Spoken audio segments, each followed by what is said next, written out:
Assalamu alaikum, brothers and sisters. We all know the significance of the day of Arafah, how powerful it is. And those who are forgiven during this day are the best people, as they have already earned forgiveness from Allah Azza wa Jal. But do you know who are the worst people on this day? Let's listen who are those people that are considered the worst people on the day of Arafah. Abdullah ibn Mubarak, rahimahullah ta'ala, the great scholar, great ascetic, great sage. He saw Sufyan al-Thawri, rahimahullah ta'ala, who he gave several khutbahs about this scholar and sage and teacher of sincerity.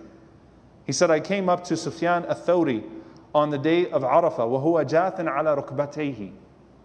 The scene, by the way, he was on his knees, and it was towards the end of the day of Arafah, and he was on his knees crying in front of Allah subhanahu wa ta'ala.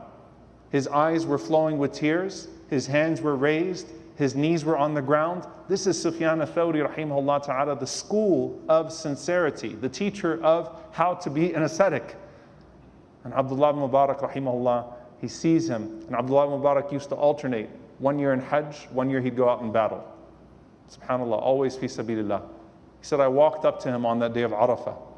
And I said to him, O Sufyan, as the sun was about to set on the day of Arafah, Man aswa'a hadha al-jam'i hala. Who is the worst person, or who is in the worst state amongst all of those that are amongst us today? Aswa'a hadha al-jam'i hala. The worst person in this gathering on this day as the mercy of Allah is descending. And he responds, الَّذِي يَظُنُّ أَنَّ اللَّهَ لَا يَغْفِرُ لَهُ. The person who thinks that Allah will not forgive him. That's the worst person on the day of Arafah, is the person that thinks that Allah will not forgive them. SubhanAllah, the mercy of Allah is that the makan of Arafah, the place of Arafah, if a person showed up right before the 10th day, then they are counted amongst those that observed Arafah. What then of the person who spends their entire day on the zaman, on the time period of Arafah, making dua? Schedule it from now. Place your du'as there from now. Start the day right. End the day right.